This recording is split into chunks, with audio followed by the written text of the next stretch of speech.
Hello everyone, my name is Utkarsh Verma and I am your psychology mentor. Preparation का मौसम चल रहा है एंड आई नो आप सभी लोग अपने में भी थर्ड ईयर के एग्ज़ाम से अभी थोड़े से डरे हुए हो और कॉलेज का काफ़ी प्रेशर है। आप लोग के दो और सब्जेक्ट्स होंगे, बीए या बीएससी में, आपका उन पे बहुत प्रेशर है। एंड यही एक ऐसा टाइम होता है जिसमें आप बहुत ज़्यादा अच्छे से अपनी प्रिपरेशन को भी कर सकते हो, but at the same time ठंडियों का मौसम भी आ रहा है which means we gonna all be super lazy. तो बहुत सारे चैलेंजेस है छोटे छोटे, बट इनकी कोई बात नहीं करता है। तो आई कैन अंडरस्टैंड, मेरे साथ भी सारी चीज़ें होती थी। और इसी के साथ इसीलिए आपकी हेल्प करने के लिए मैं अपना दूसरा बैच लॉन्च करने जा रहा हूँ। जी हाँ, मेरा CUET psychology PG preparation batch 2 is going to be launch very soon and date आपको इस वीडियो के एंड में मैं आपको बताऊंगा। तो हम लोग के लाइव क्लासेस में आपको क्या क्या मिलता है, या फिर स्पेसिफिकली मेरे इस बैच में आपको क्या क्या मिलेगा। आपको मिलेंगी लाइव क्लासेस, साथ ही साथ आपको मिलेंगे PPTs, short notes, personal assistance, 1-to-1 mentorship, और इसके साथ साथ आपको जब आपका एग्जाम होगा तब आपको मिलेंगे इसके साथ टेस्ट सीरीज, मॉड्यूल्स और हर एक क्लास के रिकॉर्डेड लेक्चर्स। सो ऐसा नहीं है कि लाइव क्लास आपकी मिस हो गई तो खत्म, नहीं, आपके हर एक लाइव क्लास का आपको रिकॉर्ड लेक्चर भी मिलेगा। और ये लेक्चर आप 1, 2, 3, 4 बार नहीं, हज़ारों बार देख सकते हो। और ये सारी की सारी क्लासेस आपको तब तक अवेलेबल रहेंगी जब तक आपका CUET एग्ज़ाम नहीं हो जाता। ऑलराइट, तो ऐसा बिल्कुल भी नहीं है कि 2 महीने की आपकी क्लासेस चलेंगी फिर 2 महीने तक आपकी वैलिडिटी है, नहीं। आपका CUET एग्ज़ाम अभी के लिए फाइनल है कि मार्च में होगा, बहुत अच्छी बात है। If in any case it get extended तो आपका ये कोर्स भी ऑटोमेटिकली एक्सटेंड हो जाएगा। ऑलराइट, तो ये लाइव क्लासेस की जो रिकॉर्डिंग्स हैं वो आपको मार्च तक अवेलेबल रहेंगी। साथ ही साथ वीकली टेस्ट भी होंगे आपके, ताकि मैं चेक कर सकूं कि आपकी ग्रोथ किस बेसिस पे हो रही है। ऑलराइट, तो शुरू करते हैं आज के एक टॉपिक, छोटा सा topic but important topic, which is DSM। अब DSM क्या होता है, आई एम श्योर जो भी साइकोलॉजी वाले स्टूडेंट्स होंगे उन्हें पता होगा कि DSM क्या होता है। नॉन साइकोलॉजी जो स्टूडेंट्स इस वीडियो को देख रहे हैं उनके लिए बताना चाहता हूं कि DSM एक सिंपल से बुक होती है। ऑलराइट, बुक हम किस लिए पढ़ते हैं, कहीं से हमें रेफरेंस चाहिए होता है, कुछ नॉलेज चाहिए होती है। वैसे ही जो मेंटल हेल्थ प्रैक्टिशनर्स होते हैं वो इस बुक को रेफर करते हैं to study and analyse and diagnose mental health conditions and disorders. Book होती है, इसका बेसिकली फुल फॉर्म होता है diagnostic and statistical manual of mental disorders. So इसमें बहुत सारे साइकोलॉजिकल डिसऑर्डर्स की लेबलिंग हो रखी होती है, और साथ ही साथ इनके क्राइटेरियाज, सिम्टम्स, किस तरह की और फर्दर कंडीशंस हो सकती हैं, सब कुछ इसमें दिया रहता है। ओके, तो आप या फिर मेंटल हेल्थ प्रैक्टिशनर्स इसको यूज करते हैं अपने क्लाइंट्स और अपने पेशेंट्स को एनालाइज करने के लिए। अब इससे रिलेटेड आपका एक सबसे अच्छा और इजी फ्री का क्वेश्चन बनता है कि इसका फुल फॉर्म क्या होता है। सो वो मैंने आपको क्लियर कर दिया। दूसरे क्या कैरेक्टरिस्टिक्स होती हैं, ये बेसिकली यूनाइटेड स्टेट्स में यूज होता है। साथ ही साथ ये बहुत सारी pharmaceutical companies, health insurance companies, बहुत सारे वैरायटी ऑफ इंस्टीट्यूशंस इस बुक को रेफर करते हैं।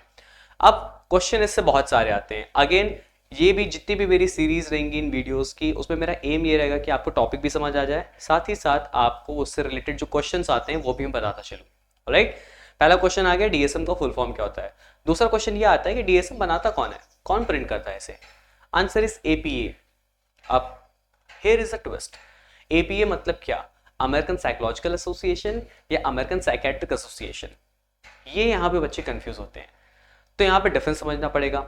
अमेरिकन साइकोलॉजिकल एसोसिएशन बहुत बड़ी एसोसिएशन है, एग्जाम्पल लेते हैं, बहुत बड़ी एक ऑर्गेनाइजेशन है, उसका एक छोटा सा पार्ट है which is APA, American psychiatric association. वो पार्ट ये बुक को पब्लिश करता है।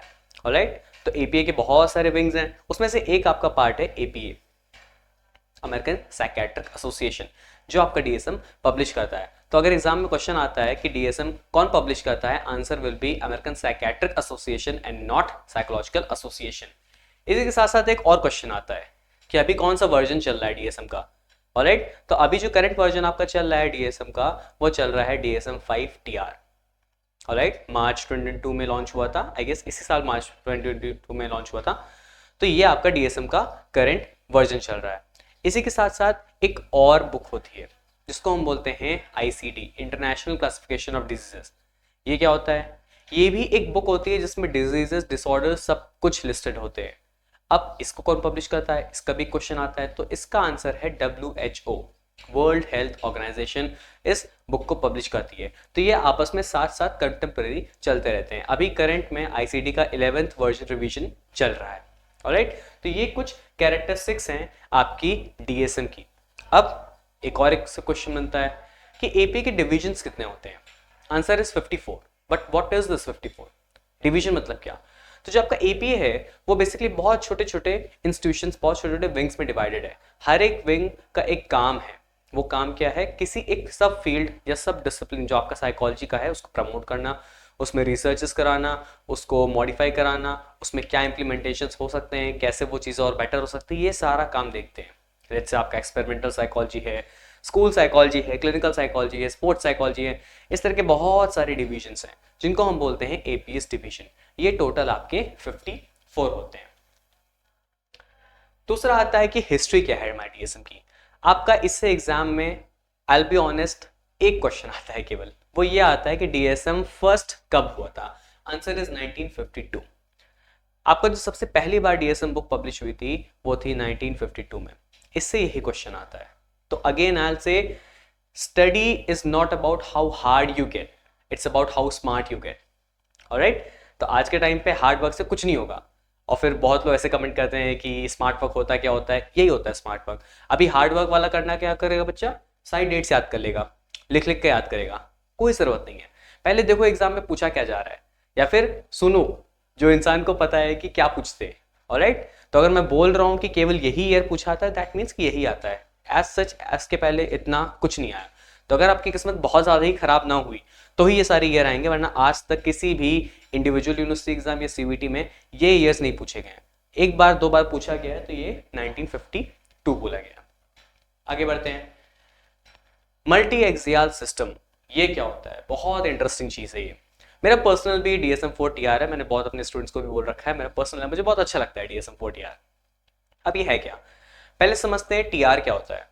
बार बार बोल रहा हूँ DSM-4 TR TR TR। TR क्या होता है? TR का मतलब होता है टेक्स्ट रिवीजन।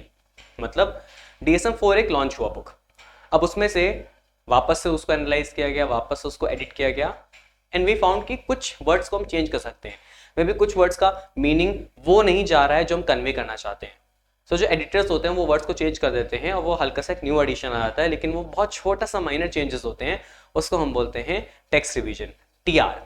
ठीक है, तो ये DSM-4 TR की बहुत बड़ी एंड फेमस एक कैरेक्टरिस्टिक है जिसको हम बोलते हैं मल्टी एक्सियल अप्रोच। इस अप्रोच से क्वेश्चन आते हैं।